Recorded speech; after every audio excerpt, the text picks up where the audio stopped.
So they're gonna tell us about the truth about what happened to Kurt Cobain. I don't even know too much about him for real. I just know like artists referencing him. Shit. Denzel Curry, Kurt Cobain, and supposedly like he committed suicide. I don't know if I can say that on Twitch, but anyways, what really happened to Kurt Cobain? But they have not released a name pending notification of next of kin. Now, to bring you up to date, apparently an electrician was inside the Kurt Cobain home this morning at approximately 8:30 when that electrician discovered the body of a white male, apparently in his late 20s. The man had been shot to death, apparently a self-inflicted wound from a gunshot. Last night, his mother said he'd been missing for about 6 days, and she feared he was dead. Cobain went underground amid rumors that his band had split because of his health problems. And yesterday, an electrician discovered his body. Kurt Loder with an MTV News special report on a very sad day. Kurt Cobain, the leader of one of rock's most gifted and promising bands, Nirvana, is dead. And this is the story as we know it so far.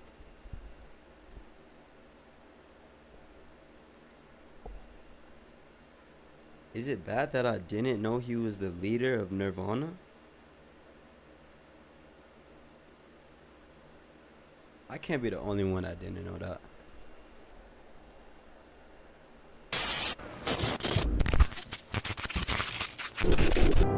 Scott Weiland, one of rock's most distinctive voices, has died. Shannon was found dead in the band's tour bus in New Orleans on Saturday. Mark Lanigan has died at the age of 57. Andrew Wood was pronounced. Mark Lanigan has died at the age of 57. Andrew Wood was pronounced dead from complications resulting from a drug overdose. Lane Staley was found dead in his Seattle home on Friday. Rock is dead. Rock is not dead, yo. It's coming back just in a new form. Until I was about 8 years old, I had an extremely happy childhood, a really good one with a totally affectionate mother, and she was totally supportive in helping me do art. I was always drawing and reading, and she was really into supporting me, and I had a great time, a really good childhood during that time. I had everything in focus. I knew exactly what I was going to do, and nothing could stop me. And I knew that I could do whatever I wanted because the world was really small, and things just happened to lay down before me with luck, and I didn't have any problem. There were no obstacles in my life at that time. I was never really a bad kid, but I did things like, I would take a 7-Up can and fill it full of rocks and stand behind the fence and throw it at cars. I had this thing about cops too. I had this saying called corn on the cops, the cops are coming, they're gonna kill you. I used to take those cans and throw them at cop cars whenever I saw them. And every time I saw a cop, I'd start singing that at them and pointing at them and telling them that they were evil. And my Aunt Mary, she's definitely the most helpful person in my life as far as music, because she gave me an electric Hawaiian guitar and an amplifier when I was like 8 years old, and she was the one responsible for giving me the Beatles records.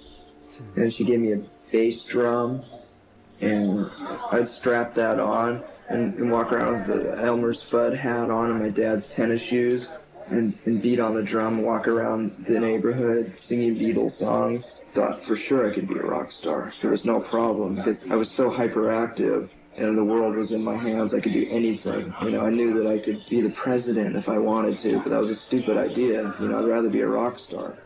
All these kids my age found themselves asking the question at the same time, why in the fuck are my parents getting divorced? What's going on? All my other friends' parents are getting divorces too. Something's not right. Somehow, the way that our parents were brought up isn't the way it's supposed to be. They fucked up somehow. They've been living in a fantasy world, so they must have done something wrong. They got a divorce. They had to sow their oats, just like my mom did.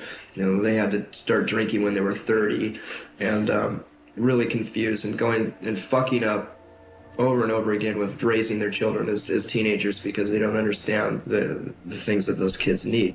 I remember all my friends asking that same question, like 7 years old. It's really a necessary time to be asking that, But at 7, nigga? It was just a plague. It was a total disease. My story is exactly the same as 90% of everyone my age. The kids had the same exact kind of problems. They smoked pot for a few years during high school. They grew up during the era where there was a massive communist threat and everyone thought that we were going to die from nuclear war, and more violence started to infuse in our society, and everyone's reaction is the same. After Kurt's parents' divorce, his father Donald remarried, and in 1979, Kurt's mother granted full custody to Kurt's father. What? You telling me this nerd-ass nigga broke up with her and remarried? It was during this time period Kurt started to act out. My dad would, in my social situations when we were at restaurants or something, if I spilled a glass of water or something, he'd get in a headlock and dig his knuckles into my head or smack me in the face. I've never understood that, why a parent would be so embarrassed or so intimidated by what other people would think of you in a restaurant just because your child spilled something on accident, to have to punish them for having an accident. That's a weird psychological trick to play on a child, because I still put myself down and cuss myself out for knocking things over. I get really upset with myself because I've been conditioned to not spill things, don't have accidents, don't have human error. Everything's supposed to be perfect at all times, you know? Fuck him for that. I've never felt like I've really had a father, you know? I've never had a father figure who I could share things with, and it's hard to remember anything up until I was 7 years old, and that was the time that I was actually living.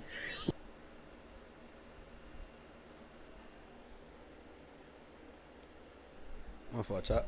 With him, and he was my dad, and I had a mother and father, and after that, I lived with him for a short time, and then he got married, and after that, I was, you know, like one of the last things of importance on his list.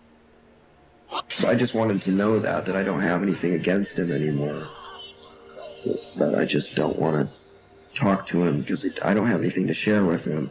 Yeah. I'm sure that would probably really upset him, but it's just the way it is. Damn. Kurt started intentionally doing things to disappoint his father. He recalled striking out every inning to avoid playing on the baseball team his father put him on. Kurt was also a skilled high school wrestler, but allowed himself to be pinned in order to sadden his father and quit the team. In his early teens, Kurt befriended... You gotta let the kid do what their passions, bro. That's what it was. He was trying to force a passion on him. You can't force a passion on a nigga. If he likes music, why is he gonna be wrestling niggas all sweaty in jumpsuits and shit? Like, shit weird.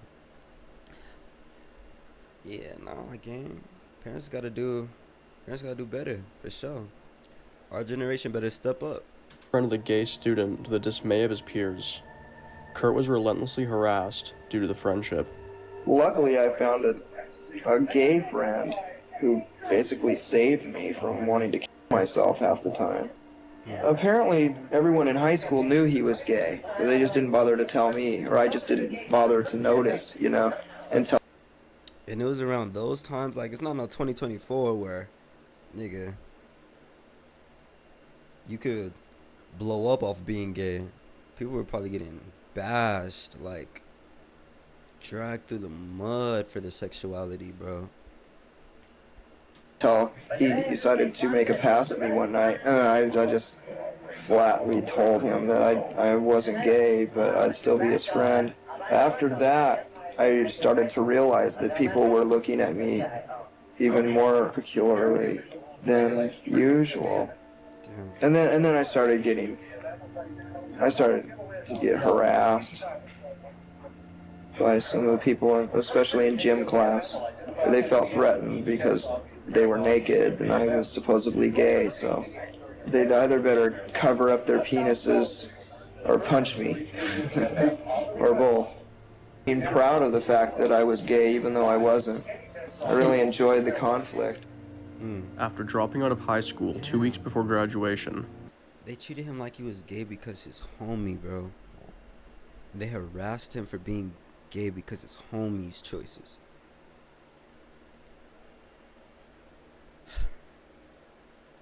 Society's such a messed up place, bro. Kurt left home and was periodically homeless, where he claimed to have slept under the Wishkot River Bridge near Aberdeen.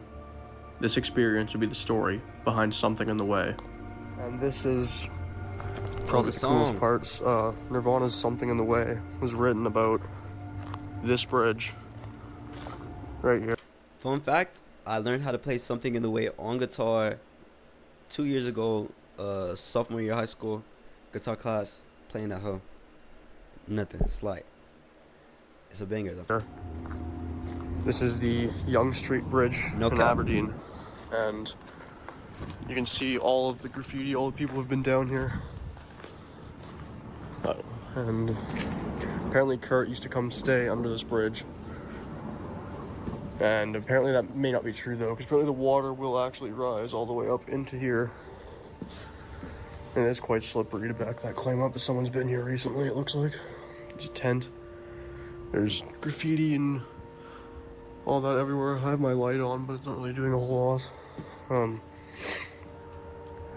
It's definitely really cool to be here. This is pretty much the last stop before I go back home. It says right there, in memoriam from the Muddy Banks of the Wishkot, which was a live Nirvana album that was the Muddy Banks of the Wishkot is right here.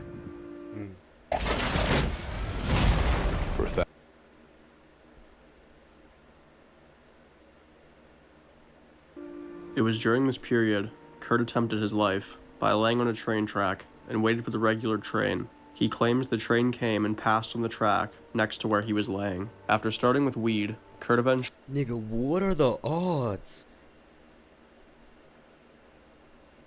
He laid on the track of the regular train where the train regularly goes, and it went on an opposite track that day.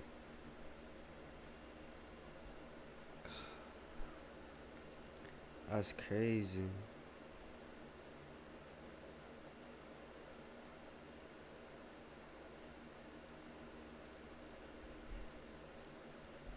Hold on.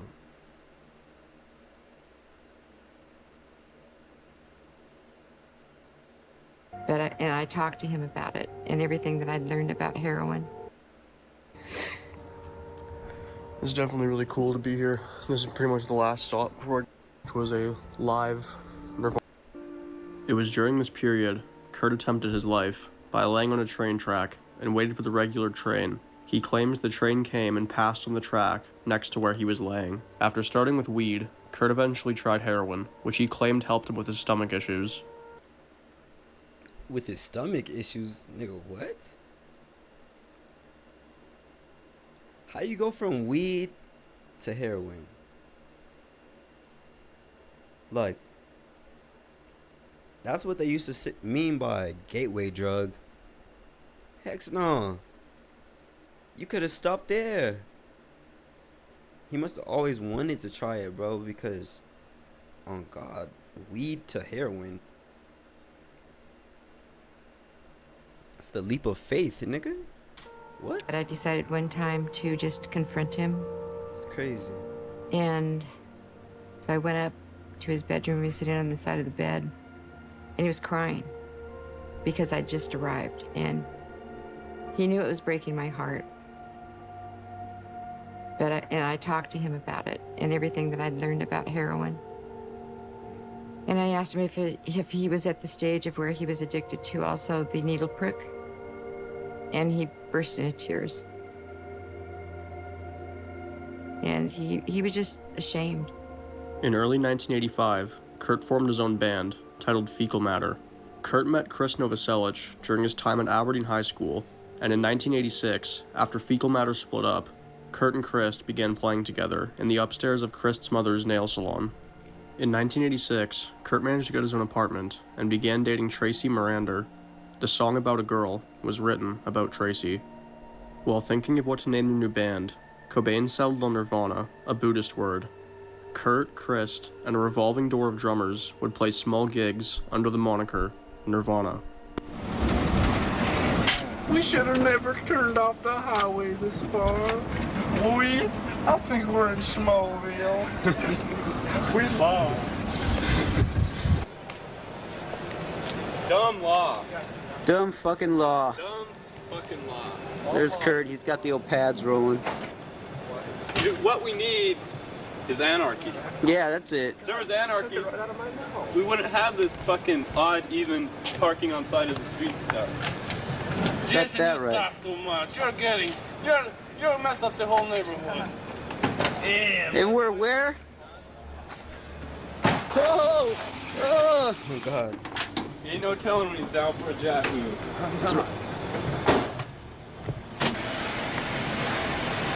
Get charged up? Yeah. Look at these losers. Bunch of long-haired fucking sissies, man. Faggots.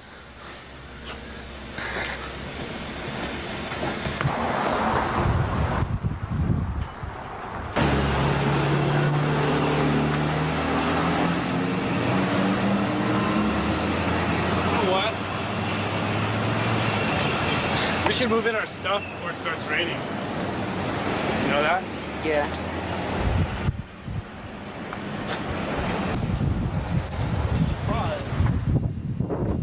Whoa, I'm getting blown away.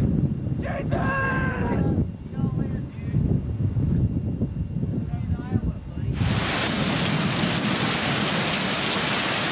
I was gonna pick up all that garbage that fell out of the van. Go in the van. Hey! Woo!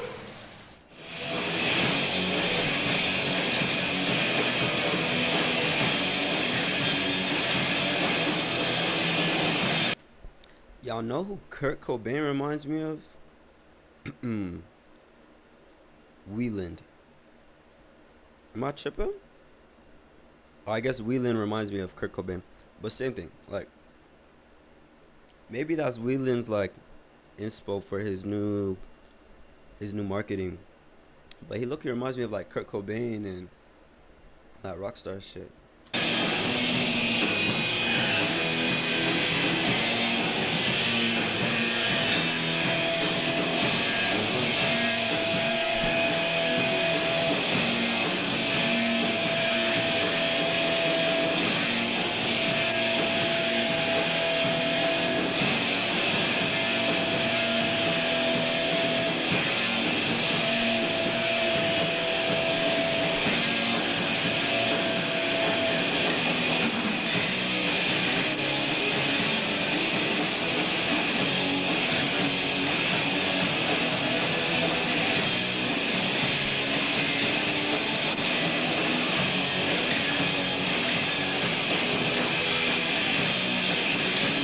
Going crazy though.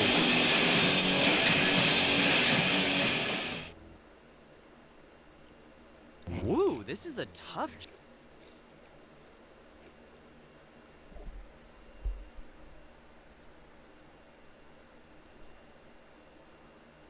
Sustaining themselves. Eventually, they settled on a permanent drummer. Bro, does this not look like Wieland? I don't even know how to spell Wieland. Hold on. How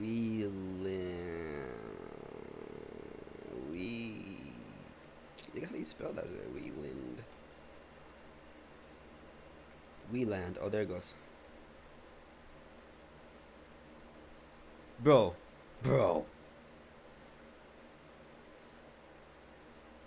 How do you go from this to this?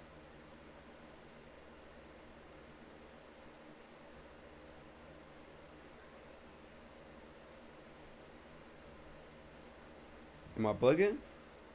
Or do y'all see it too?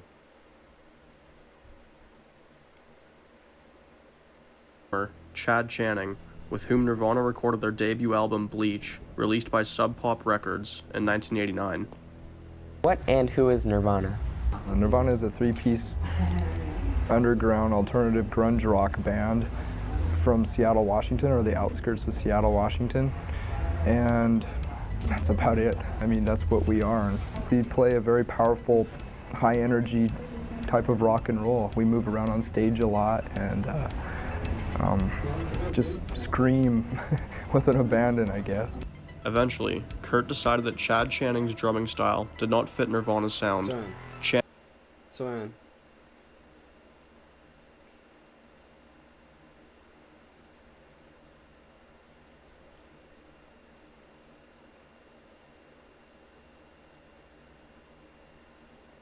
It's really just in this picture, I think. He's looking like, y'all see it?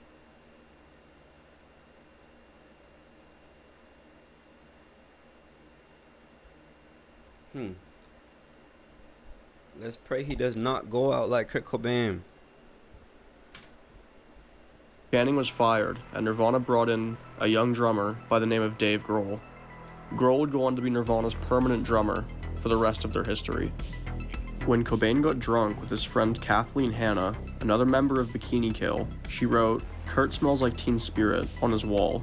Teen Spirit was the name of a deodorant brand. On September 24th, 1991, the music world was forever changed when Nirvana released their second studio album, Nevermind. The lead single, Smells Like Teen Spirit, would launch Nirvana to the top of the music charts and would quickly become one of the most talked about bands in the rock scene. Welcome to Bathrooms Today. Today I'm sitting on a beautiful porcelain can. American Standard. American Standard with matching bathtub. Notice the lovely brown and white striped decor in today's most modern, appealing type. Could you get up for a moment and dispose of this? You can throw it in my bath. I went up and I drew this really hot bath, and it was so steaming hot, and I had such a high fever that I took this bath, and then I got out of the bath, and I had welts on my forehead. I was so hot. And that was it. Oh, just read it. That was a little sus. Okay, maybe that was hella sus. But it's cool. It's Kurt Hello, Cobain. stay tuned for more Nirvana on ABC in concert. Hello, I am Chris. And I am Kurt. Damn. He doesn't even look happy, bro. Hello, I am Chris. And I am Kurt. And I am Dave. And we are Nirvana. Ooh, you see too much of us anyway on TV, so you can change another channel. And you're watching us on ABC in concert. Hello, I am Chris. Hello, I am Kurt. I'm Dave. We are Nirvana, the band you see on TV too much. Change the channel. Turn it on PBS or something. You're watching ABC in concert. After making it big in the rock scene with the success of Nevermind, Kurt started dating the frontwoman for fellow Seattle band Hole, Courtney Love, in late 1991. Courtney Love, who's dating Billy Corgan of Smashing Pumpkins, had gotten with Kurt before ending the relationship with Corgan. By 1992, Kurt's stomach pain was a constant source of agony. Friends say he became a daily heroin user as a way of self-medicating his unruly pain. Most gastrointestinal doctors don't know anything about the stomach diseases. They just have a PhD, you know? They get paid a lot of money for pretending and prescribing you different drugs, and it's a total scam as far as I'm concerned, because I've been going to doctors for 6 years, and I've tried every drug available. In January 1992, Kurt showed up to perform at Saturday Night Live.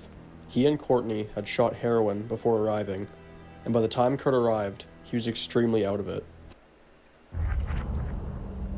This game can't be doing no hard drugs out here, bro. That's where he messed up in the long run.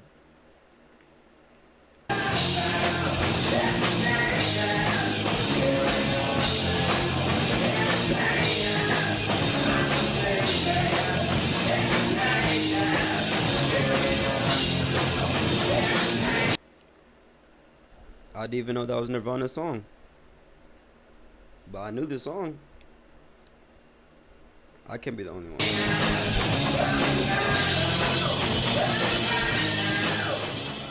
After the show rehearsal, Kurt vomited backstage for nearly an hour. He managed to get through the show, but nearly collapsed after going through the curtain. Dave Grohl was heard calling him a junkie asshole. Around this time, Courtney Love was secretly pregnant, and the couple got engaged before revealing their pregnancy. Friends say Kurt was ecstatic about becoming a father. In February 1992, Chop. This is the first time I seen him smile all video. Why is she not smiling? This nigga doesn't smile. Why is she? It's the little things, bro. Kurt and Courtney married. The ceremony was attended by Dave Grohl, Dylan Carlson, and no members of Kurt or Courtney's family. Chris Novoselic did not attend, not approving of the relationship. What? On August 18th, 1992, Courtney gave birth to Frances Bean Cobain, Kurt and Courtney's only child. At this time, Frances Bean Cobain, Kurt and Courtney's only child. At this time, both Kurt and Courtney began to sink deeper into heroin addiction. Before I started doing heroin, I realized that I knew at the beginning that it would become just as boring as marijuana does, you know? Like all drugs, after a few months, it's just as boring as, you know, breathing air, you know? I don't know about that. I just don't want to try. I've always lied about it because back then they had that weak ass weed, that's why. Now we got that sprayed shit. That's what it is. They were smoking booth. I didn't want to influence anybody, you know? I didn't want anyone to even consider the thought of doing drugs because it's really stupid. Kurt and Courtney faced extreme backlash after it was revealed Courtney used heroin during her pregnancy. A social worker was called in and ruled that the couple would not be allowed to see their baby without a court-appointed guardian. Which is just like 5 minutes away. It's out in the wings. So hopefully we can do it. We'll just go straight to the hotel. One bus is leaving sooner than later. Yeah. This isn't as good as Apple and Peach. So that one's gonna leave first? That one's gonna leave first, yeah. In about half an hour. Hopefully half an hour. Everybody had hotel rooms today? No, you know, rather than try to do it here, let's get together Monday. All right. Doesn't this get annoying? Doesn't he get annoying? You should see the Look at Mr. Sony hand cam. Footage always sucks, so what's the point? Damn. She said the footage always sucks. You should see the Look at Mr. Sony hand cam. Footage always sucks, so what's the point? She wasn't lying. Even for back then, his camera quality was garbage. Yeah. They don't have right to see out of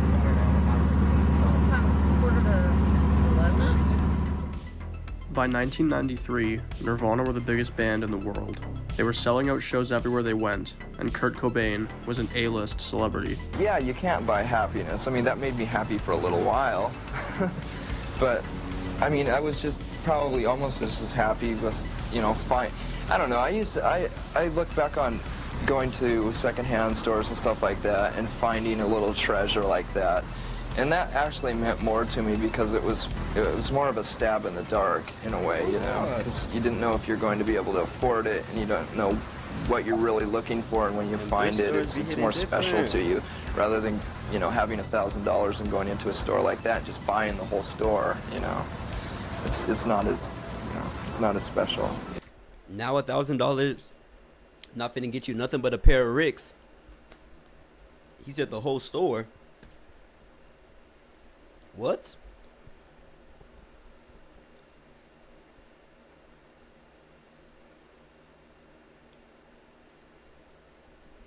When did inflation kick in so intensely? Like $1,000 could buy you a store?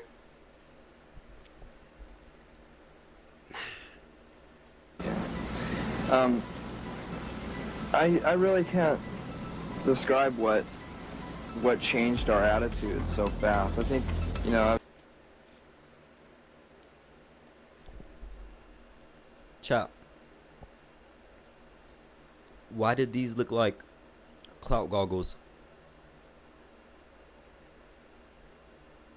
They've been around. 2015 just revamped them, or like, cause this is clout goggles. I know y'all remember when these were trending, and it wasn't no 1993. I really was a lot more negative and angry and everything else a few years ago, but that had a lot to do with not having a mate, you know, not having a steady girlfriend and stuff like that. So you know, that was one of the main things that was bothering me, that I wouldn't admit at the time, you know. So now that I've found that, the world seems a lot better for some reason, you know. It's just, it really does change your attitude about things. You know, I mean, 4 years ago I would have said the classic thing, like, you know, how dare someone bring a child into this life, you know. It's completely a terrible way to go, and, you know, the world's going to explode any day and stuff like that. But once you fall in love, it's a bit different. I don't want to know about it. By mid-1993, Nirvana were writing and recording a follow-up to Nevermind. Courtney reportedly convinced Kurt he was the only talented member of the band, and Kurt then argued 100% of the lyrics and 75% of the royalties should go to him. Kurt then threatened to quit the band if his terms weren't met. Krista and Dave blamed Courtney for their old friend's decision to sell them out, and things were never the same again. The three had a near... Dang, bro. You see, that's hard, because it's your lady, and it's your day ones. But it's your lady. Like, of course she's gonna convince him to say something to them niggas, like... Dang, bro, that's tough. That's real. This is stuff artists till this day still face, bro. Like, for real. And to quit the band if his terms weren't met. Krista and Dave blamed Courtney for their old friend's decision to sell them out, and things were never the same again. The three had a near strict... He put Babe before his career. Hey, man. When you in love, you in love. I don't know what to say. ...business relationship, with the friendship seemingly dissolving. On September 21st, 1993, Nirvana released In Utero to mixed reviews. We wanted to have a title that related to the good majority of the themes that are on the album, which are mostly medical themes, you know, sickness and death and rebirth and having to be restrained in a bed with an IV in your arm and being sick all the time. You know, I for some reason see connection between death and life and being sick all the time, and I'm just kind of obsessed with it, so I had to get it out of my system. More biographical of the way I felt a few years ago, to tell you the truth. It's not really as personal as a lot of people would like it to be. I actually had some themes on this album that don't have anything to do with my life at all. So, in a way, yeah, for a few songs. Your dedication is impressive. Entertainment. Remember, a commander is only as powerful as their ship. With the increased income, Courtney insisted they move into a house that was more worthy of Kurt's superstar status. The couple purchased a 7,008... Chop! Kurt Cobain been on the cloud goggles wave, though. Like, he been doing this. Hold on. What year did cloud goggles drop? They have to be named something else, too.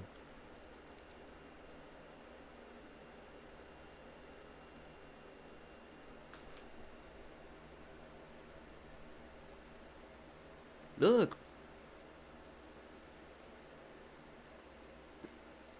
Bro.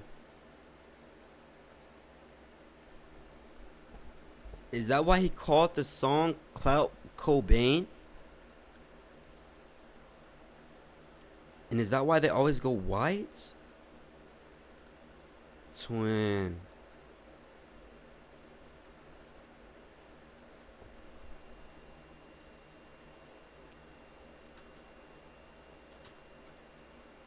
invented.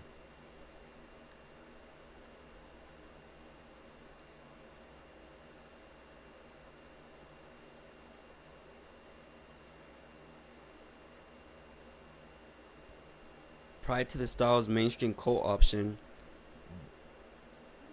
Christian Rock designed the sunglasses known as clout goggles in 1933, and they were first worn in public by Kurt Cobain. These glasses are characterized by their large, round, white frames and dark lenses, and are said to have a rock star vibe. Rapper Denzel Curry named the glasses, and they have many looks in the fashion industry and on celebrities. Before Cobain, actress and model Audrey Hepburn also wore the design in 1965. In early 2010s, clout goggles became a popular fashion accessory among hip-hop artists, including Lil Yachty, Wiz Khalifa, Lil B, Ian Connor. 2017, Christian Ruth brought the frame. Okay. That's fire. That is fire. I just did some homework. For real. I just did some homework for y'all too. Y'all niggas ain't know that. Anyways. 800 square foot mansion up the hill from Lake Washington, next door to Starbucks chairman Howard Schultz, and across the street from a house being constructed by Bill Gates. It's just weird to think Kurt used to live here, the biggest celebrity he was, and they didn't even have a gate when he lived here. But look at all these dogs right here.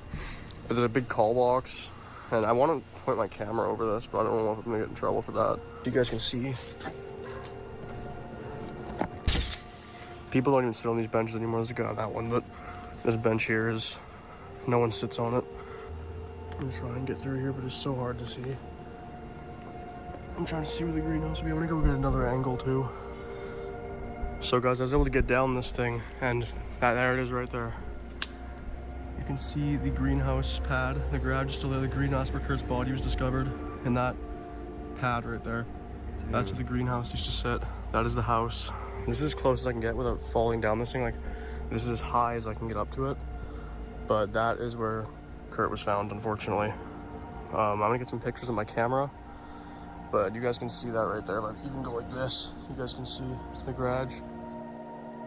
In November 1993, Nirvana performed MTV Unplugged in front of a small studio audience.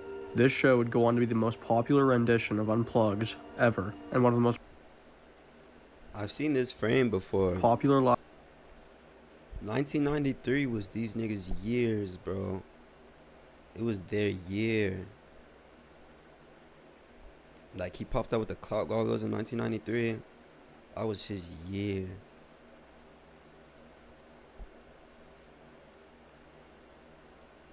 live performances in rock history.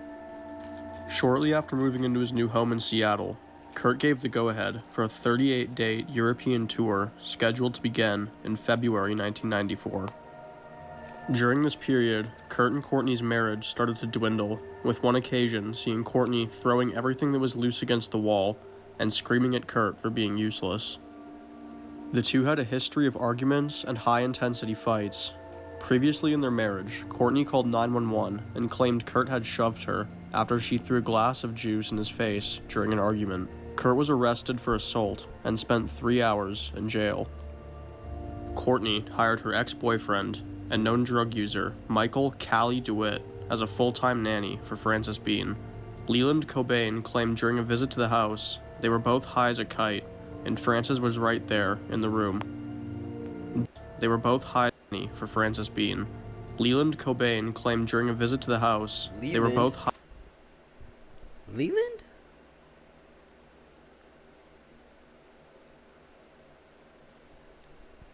Was Leland doing his homework?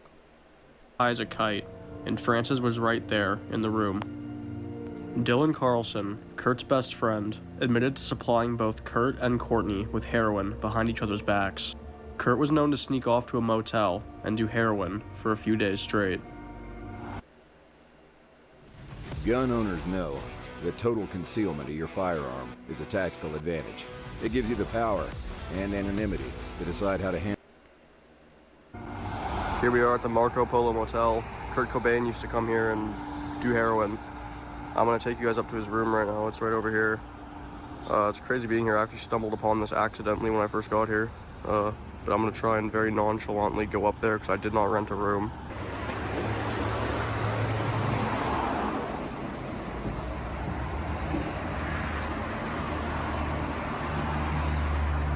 There it is.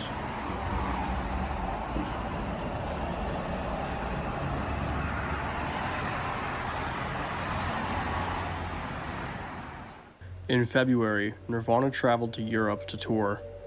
Kurt quickly became extremely ill and was diagnosed with bronchitis and severe laryngitis. A doctor advised he take 2 months off, and the tour was canceled. Nirvana performed for the final time on March 1st, 1994, in Munich, Germany.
The day after the diagnosis, Kurt flew to Rome for medical attention, and on March 3rd, 1994, Courtney joined him in Rome. Between 6 and 6:30 a.m. on March 4th, 1994, Courtney Love told the front desk of their hotel to call an ambulance, as she had just found Kurt unconscious on the floor in their room. Kurt was rushed to the hospital, and back in the United States, broadcasting was interrupted by reports that Kurt Cobain was dead of a drug overdose in Rome. Kurt was placed in a coma, and 20 hours after arriving at the hospital, Kurt woke up, asking for a strawberry milkshake. Prescription sedative and collapsed in a coma. Kurt Cobain are clearly and dramatically improving. Yesterday has been hospitalized at the Rome American Hospital in a state of deep coma and respiratory failure. Today he is recovering from the pharmacological coma due not to narcotics, but the combined effect of alcohol and tranquilizer that had been regularly prescribed by doctor. It was the pills messing him up, bro. The medicine that they were giving him. Kurt made a full recovery, and with the tour canceled, he and Courtney flew back to Seattle. Kurt and Courtney quickly became engaged in an argument after Kurt refused a $1 million deal to headline Lollapalooza. Dylan Carlson claims Courtney was screaming at him about how much money he was giving up and how she would gladly take his place. On March 18th, 1994, after a heated argument, Courtney dialed 911, claiming Kurt had locked himself in a room with a gun. When police arrived, Cobain said he was only locked in the room to hide from Courtney. Police confiscated several of Kurt's guns and bottles of pills due to Courtney's concerning phone call. On March 22nd, 1994, Kurt and Courtney arrived at a car dealership in Seattle so Kurt could purchase a 1965 Dodge Dart. The two were arguing about the choice of car when Courtney said she needed to use the bathroom. On the way, she dropped a handful of drugs and had to pick them up. Courtney claims she was not on drugs at this time. On March 25th, 1994, Kurt and Dylan walked... I mean, if you drop a handful of drugs, just drop him. Just like, oh no. Are you sure you're not addicted? Like, okay. Downstairs after shooting up to an intervention. Courtney, Callie DeWitt, Pat Smear, and several executives from Kurt's management company were joined by drug counselor David Burr. Kurt responded negatively, going into detail about everyone in the room's drug use and calling them all hypocrites. Kurt left the room, and Courtney told Kurt that if he did not seek treatment, she would limit his time with Francis. She's talking about dropping handfuls of medicine and narcotics out of her whatever. It's clearly not just Kurt. It's probably Kurt, his wife, Chris, Dave, management, shit. Like, it's probably bad, bro. Kurt broke and checked himself into the Exodus Recovery Center in Los Angeles, California. On March 30th, 1994, Kurt flew to California to begin his 28-day treatment plan. On the way to the airport, Chris Novoselic, who's driving Kurt there, engaged in a physical fight after Chris' attempts to force Kurt onto the plane. This was inside the airport, in front of hundreds of onlookers. While having a cigarette with Gibby Haynes, Haynes told Kurt about his friend who had escaped Exodus by jumping the fence. The two laughed about it, as you could simply leave Exodus anytime by walking out the front door. At 7:25 p.m., Kurt told a nurse he was going for a cigarette. An hour later, they had realized he scaled the same wall and fled Exodus Recovery Center. Kurt called Delta Airlines and booked Flight 788 to Seattle, which departed at 10:20 p.m. When he arrived at the airport around 9:30 p.m., he was recognized by several fans. He graciously chatted and signed autographs for nearly 15 minutes. During the 2-hour flight home, Kurt was seated next to Guns N' Roses bassist Duff McKagan. Cobain told Duff he had left rehab and was going home. Nigga, what is this? I think I'd gotten off a tour and I was flying from LA up to Seattle to home. And I get on the plane and Kurt gets on the plane and sits next to me. And we took off and, he and I started talking. He had told me, he goes, I just took off from Exodus. We talked, we were drinking and we got to Seattle, we went to baggage claim, and he was pretty down. And a friend of mine, this guy Eddie, met me at baggage claim in Seattle. Kurt and Eddie went out to have a smoke, and my friend Eddie came back in. I said, hey man, maybe we should take him over to the house tonight, And we were drinking, so it wasn't a thing like I foresaw anything by any means. But he was down and he was on his own. And so Eddie went back out to get Kurt, and right at that moment his car had picked him up and he was gone. The driver of Kurt's car recalled she dropped him off at his Lake Washington home around 1:30 a.m. The only occupant of the house at this time was Callie DeWitt, as Courtney was in a rehab clinic in Los Angeles. The next morning, Callie and his girlfriend were in bed when Kurt walked in and sat on the edge of the bed. The two insisted Kurt call Courtney. Callie claims Kurt called Courtney, but she did not pick up. Kurt called a cab at 7 a.m. and left the residence. Courtney Love had hired private investigator Tom Grant to find Kurt. Grant has repeated numerous times over the years that Courtney withheld crucial information from him and blatantly lied about certain things. Damn. On April 3rd, 1994, Kurt was seen having dinner with a thin woman at Seattle's Cactus restaurant. Kurt and Courtney owned a house in Carnation, and a neighbor reported fresh tire tracks were seen at the house, suggesting Kurt had stopped by. Sleeping bags and recent cigarette butts with traces of lipstick were found in the Carnation home. Days earlier, Kurt and Dylan Carlson had bought a shotgun and ammunition in Dylan's name, as Kurt was not allowed to own a gun. So this right here is the location of Stan Baker Sports. It's not a thing anymore, but this is where...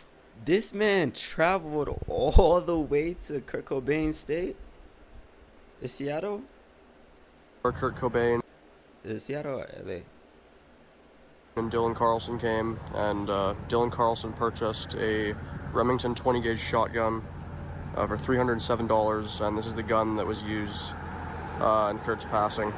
There's a lot of traffic here, but I'm not going to get too close to the building. I think it is used for something, but this is the location of what it used to be.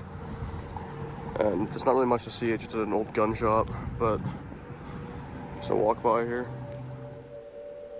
On April 5th, 1994, Kurt walked up to the greenhouse above his garage, smoked 5 cigarettes. Kurt walked up to the greenhouse.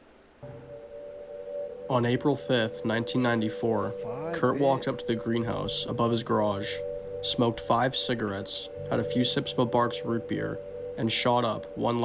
On April 5th, 1994, Kurt walked up to the greenhouse above his garage. But just a walk by here. On April 5th, 1994, Kurt walked up to the greenhouse above his garage, smoked 5 cigarettes, had a few sips of a Barks root beer, and shot up one last time. From there, it is presumed Kurt then took the 20-gauge shotgun and tragically ended his life. Kurt Cobain had died at 27. On April 6th, Damn. Rest in peace, bro.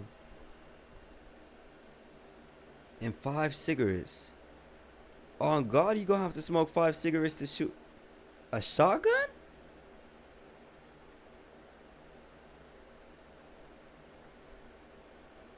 In 1994, Dylan Carlson and Tom Grant arrived at Kurt's Lake Washington home to search for him. The two searched the house, turning up nothing. They did not check the greenhouse, where Kurt's body was. On April 8, 1994, electrician Gary Smith led police into the greenhouse after discovering a body at the residence. Police removed Kurt's ID from his wallet so that they were able to identify him. To the right of Kurt was a cigar box with needles, cotton, a spoon, and a small stash of heroin. On the floor was a hat, $120 in cash, a pack of cigarettes, a lighter, and a pair of sunglasses.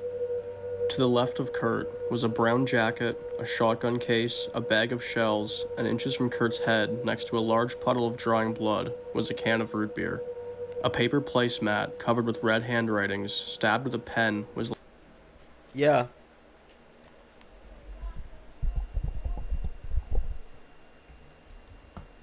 Hold on, chat.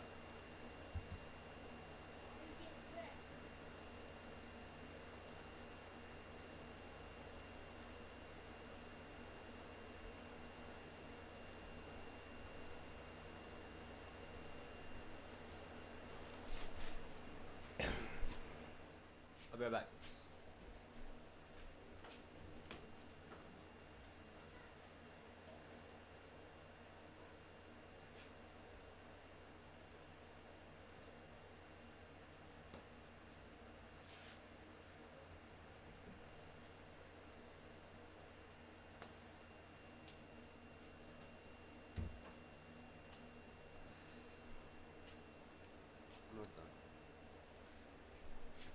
was laying on a painting tray at the end of the room. An investigator described Cobain's appearance as lying on the ground with his hair blown back, with blood coming out of his nose and trauma to his eyes. They have not released a name pending notification of next of kin. Now, to bring you up to date, apparently an electrician was inside the Kurt Cobain home this morning at approximately 8:30 when that electrician discovered the body of a white male, apparently in his late 20s. He was dead of an apparently self-inflicted shotgun blast to the head. Police found what is said to be a suicide note at the scene, but have not yet divulged its contents. On April 9th, 1994, Courtney visited the funeral home where Kurt's body was. Chris Novoselic walked out of the viewing room, sobbing. Kurt was laid out in a suit, with his eyes sewn shut. Courtney stroked Kurt's face before cutting off a strand of his hair. She then climbed on top of his body and repeatedly cried, "Why?" On April 10th, 1994, 70 people, including members of Kurt's family, attended a private memorial service at a Seattle church. Chris Novoselic delivered a eulogy for those in attendance. Courtney Love read Kurt's final letter, which was piped in through speakers at his public memorial. He left a note. It's more like a letter to the editor. Damn. I don't know what happened. I mean, it was gonna happen. But it could have happened when he was 40. He always said he was gonna outlive everybody and be 120. I'm not gonna read you all the note because it's none of the rest of your business, but some of it is to you. I don't really think it takes away his dignity to read this, considering that it's addressed to most of you. What was his message? He's such an asshole. What you want to say? Ass really loud.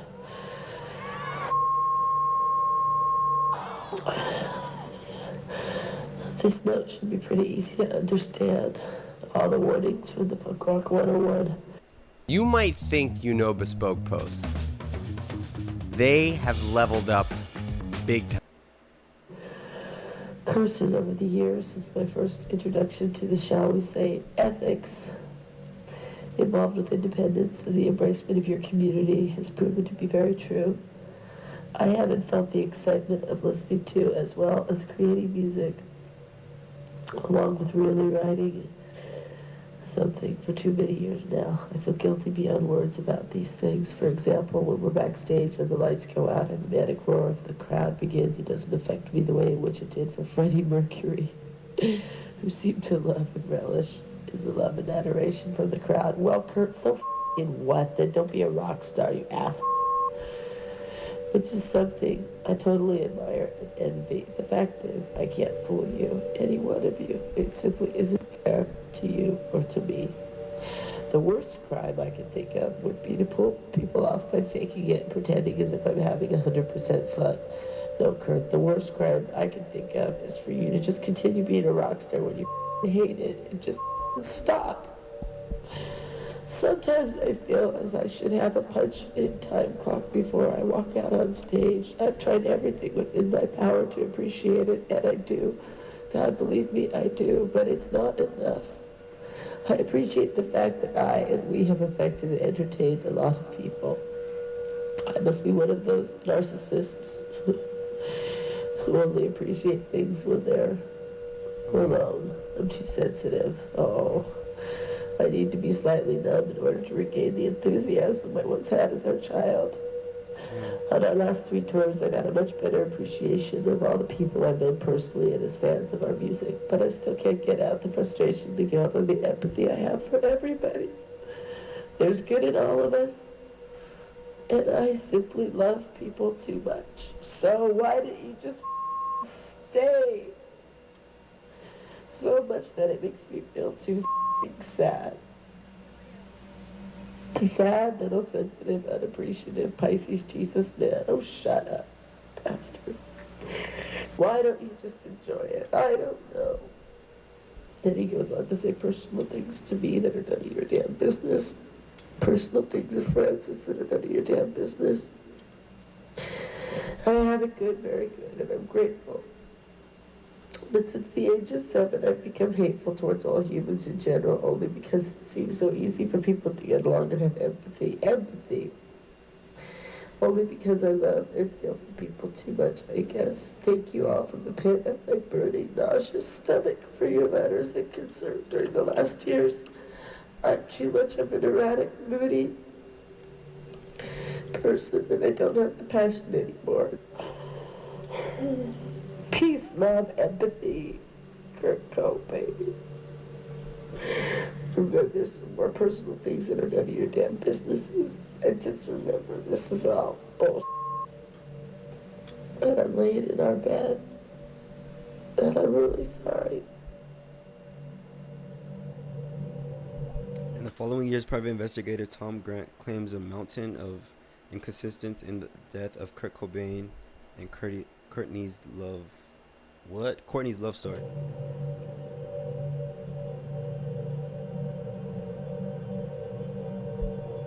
Tom Grant claims that due to the extremely pure and high dosage of heroin in Cobain's system at the time of his death, he would not have been able to take his own life. He follows up by saying the muzzle of the Remington 20 gauge shotgun would not have been able to be in Cobain's mouth. and still be able to pull the trigger. Cause there's a fucking shotgun. That's why, nigga. Of course it's gonna be inconsistent. She was lying! What? Hold on. What? That would be insane, bro.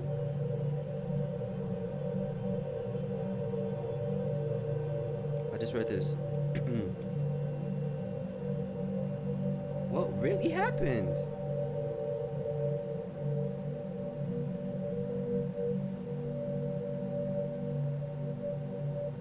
Didn't he say he was hiding from her too? One time when the cops pulled up and he was in the green room with the gun. He said it was her.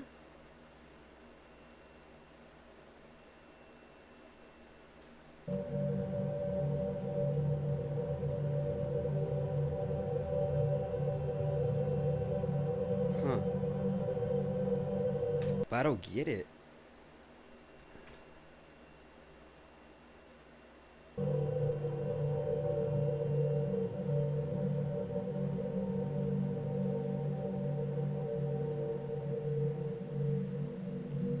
For real, because you gotta hold that shit like. Rest in peace.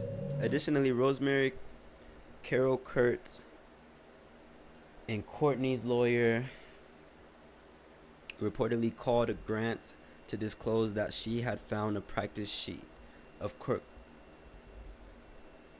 She had found a practice sheet of Kurt Cobain's handwriting in a backpack she had left to Carol's office. The following is Kurt Cobain's goodbye note.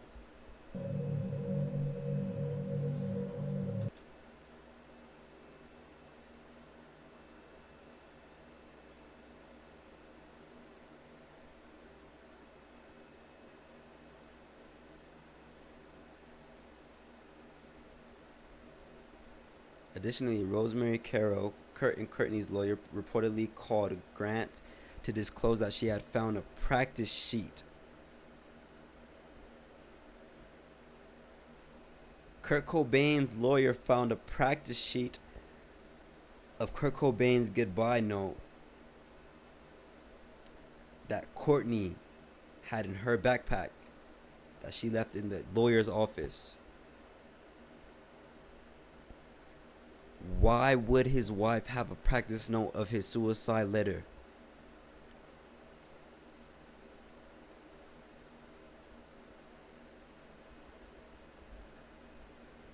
What did he write to her that wasn't our business? Now I want to know.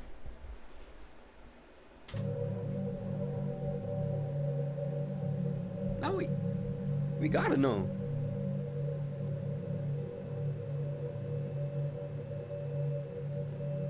Huh.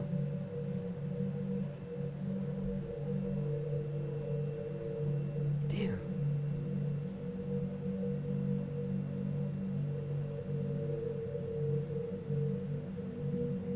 To Boda. Speaking from the tongue of an experienced simpleton who obviously would rather be an emasculated infantile complainee. This was his goodbye. An experienced simpleton who obviously would rather be an emasculated infantile complainee. This note should be pretty easy to understand. All the warnings from the Punk Rock 101 courses over the years, since my this shows the part they left out. First introduction to this, shall we say, ethics involved with the independence and the embracement of your community has proven to be very true. I haven't felt the excitement of listening to, as well as creating music, along with reading and writing, for too many years now. I feel guilty beyond words about these things. For example, when we're backstage and the lights go out and the manic roar of the crowd begins, it doesn't affect me the same way in which it did for Freddie Mercury, who seemed to love, relish, and love the adoration from the crowd, which is something I totally admire and envy. The fact is, I can't fool you, any one of you. It simply isn't fair to you or me. The worst crime I can think of would be to rip people off by faking it and pretending as if I'm having 100% fun. Sometimes I feel as if I should have a punch-in time clock before I walk out on stage. I've tried everything with my power to appreciate it, and I do. God, believe me, I do. But it's not enough. I appreciate the fact that I and we have affected and entertained a lot of people. I must be one of those narcissists who only appreciate things when they're gone. I'm too sensitive. I need to be slightly numb in order to regain the enthusiasms I once had as a child. On our last 3 tours, I've had a much better appreciation for all the people I've known personally, and as fans of our music. But I still can't get over the frustration, the guilt, and empathy I have for everyone. There's good in all of us, and I think I simply love people too much that it makes me too fucking sad. The sad, little sensitive, unappreciative Pisces Jesus man. Why don't you just enjoy it? I don't know. I have a God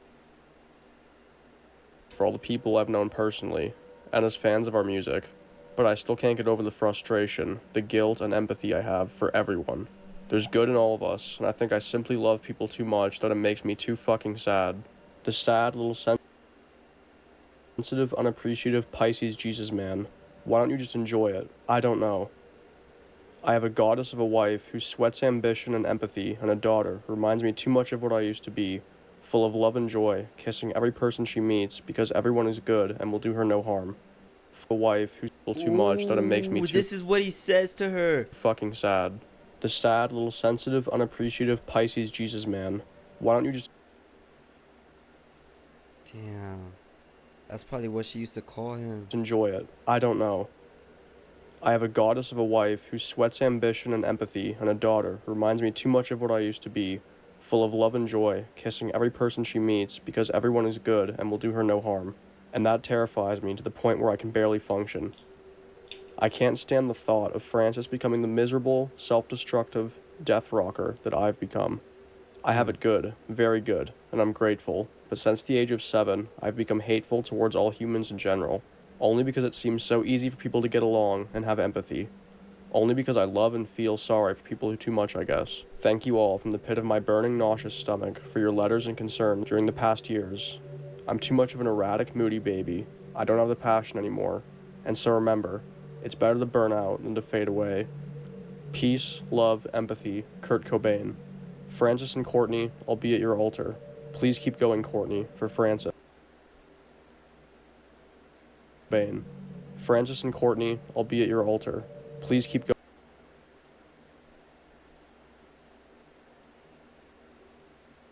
going, Courtney, for Francis, for her life will be so much happier without me. I love you. I love you.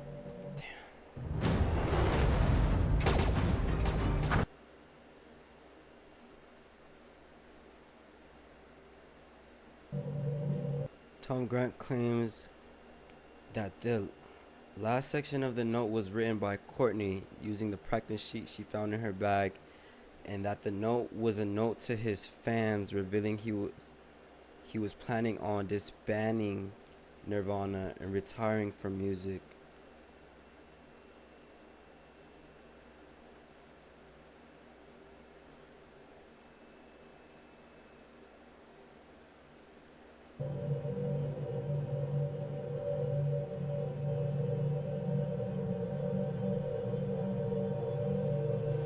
Disbanding. Dang, bro.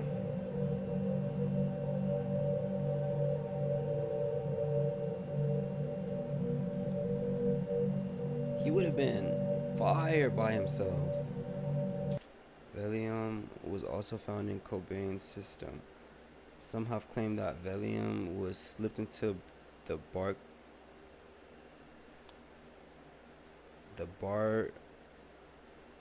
root beer found in the greenhouse. This would have impacted him and made it easy to finish Kurt off.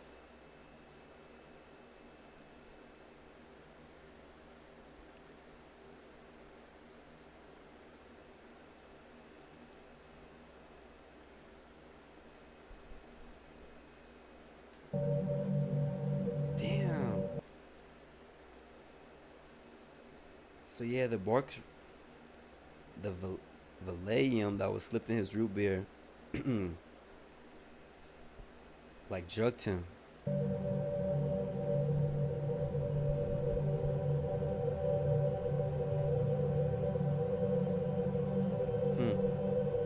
That's crazy.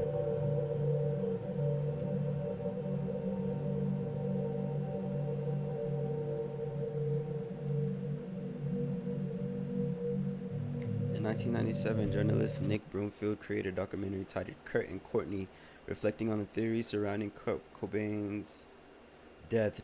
During filming, a man named Eldon Hockey, aka El Duce, claimed Courtney had attempted to hire him to take out Kurt Cobain.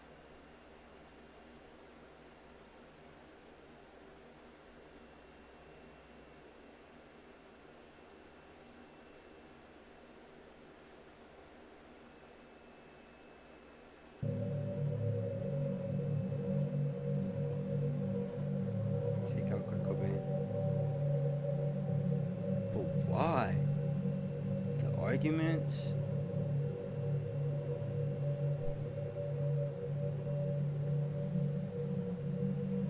Damn.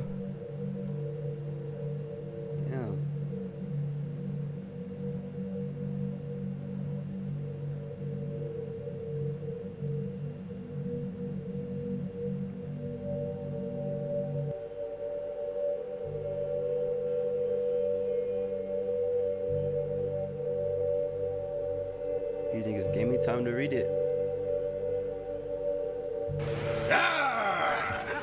Tell you, where's the booze? Sure the dog won't get out and attack us here? Yeah. She offered me 50 grand to whack Kurt Cobain. Yeah, I was telling you this. She what? 50 grand to whack Kurt Cobain. And that's a fact, is it? But people might think you're not the most reliable witness. Well, that's too bad. You may not be the reliable witness your own self. You know, when she offered me money,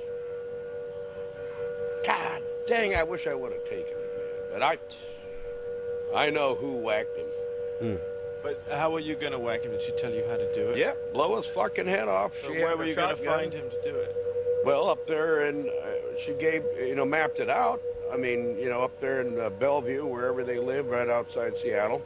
I know right where the house is. I know right what garden pop him in. I just didn't think she was serious. But I told Alan, my friend, who I'll let the FBI catch him. Courtney Love pulls up in a limo and says, El Duce, listen, I need you to do a big favor for me. I actually know the actual killer that killed Kurt Cobain. His name's Alan Wrench. Fuck, he just said This his name, his game, friend. You're not ready for it. 8 days after this interview was taped, Eldon Hockey was found decapitated in a train yard after reportedly being struck by a train traveling 60 miles per hour. 8 days after this interview.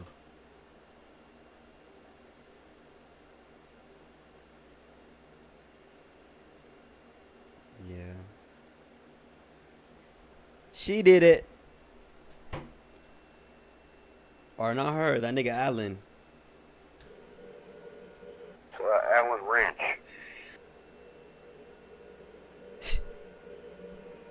He was not supposed to say their name. He was not supposed to say their name.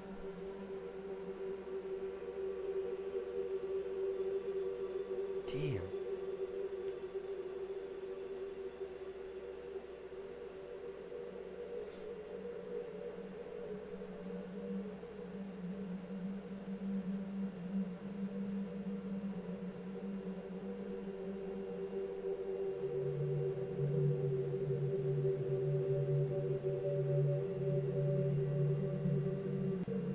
And it says, after the death of Kurt Cobain, Alan Wrench bought a house, a sports car, and a new truck. Alan Wrench. Rich has been asked about this in the past, and he's claimed that he's guilty of killing Kurt Cobain.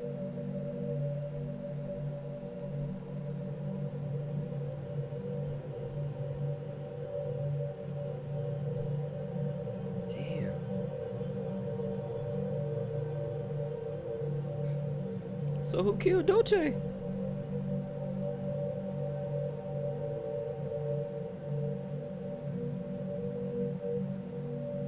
Incapacitated. He had probably had a pretty high. Hold on. My fault. He had probably had a pretty high tolerance. Plus, you know, if you had him a little bit incapacitated just so his heart's pumping, you can pump a little bit of heroin into him. It wouldn't be that big of a deal. But if his heart's pumping, isn't that going to send the heroin through the system a lot faster and actually kill him a lot faster? No, I don't think so. As long as it's in there, that's all you need. Guy fucking shoots up, gets a little depressed. As long as a shotgun blast removes part of the neck, so any kind of marks on his neck put on there by someone else. So Courtney Love's involved in his death? I would have to say that I have no comment on that. We'll have to. He basically just said yes. Dick. You gonna admit to killing somebody, but you're not gonna.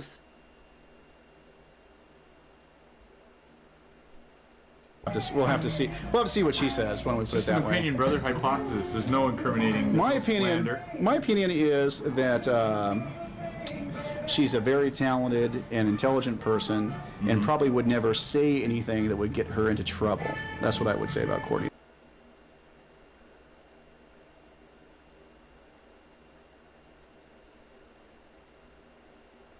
Love on the Cobain thing. Speaking of the Lexus, where did the 50 grand come to just drop him, just buy it outright? Oh, Courtney gave it to me for blowing away Cobain. Oh, I can't believe. Guilty? Why would me for blowing?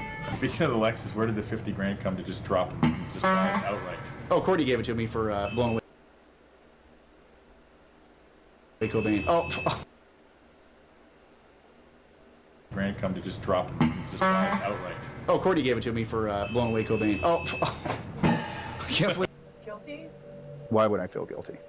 For what happened to him? Since you were the last person to see him. The rumors about you being pissed Duce named you in the Kurt and Courtney movie. Okay, here's what's up. We agreed there's not going to be any fucking Cobain shit in this.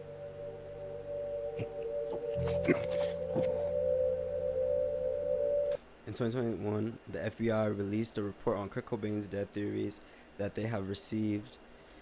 There has been thousands of calls to the FBI to change the death to undetermined.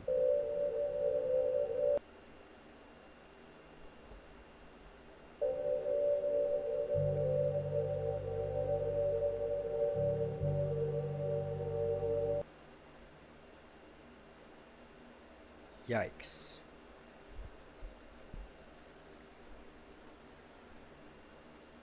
Yikes. They left it as undetermined.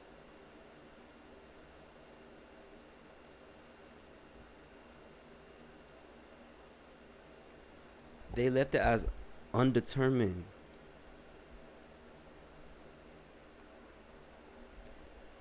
I didn't even know that I turned my camera off halfway through. But that was crazy, man. Let me know what y'all think about this situation. R.I.P. Kurt Cobain. Dang. I mean, I feel like we all gonna feel the same way in the comments. Dang, that was a good one, yo. Well, it's your boy T.N.L KJ. I've been streaming for about 6 hours.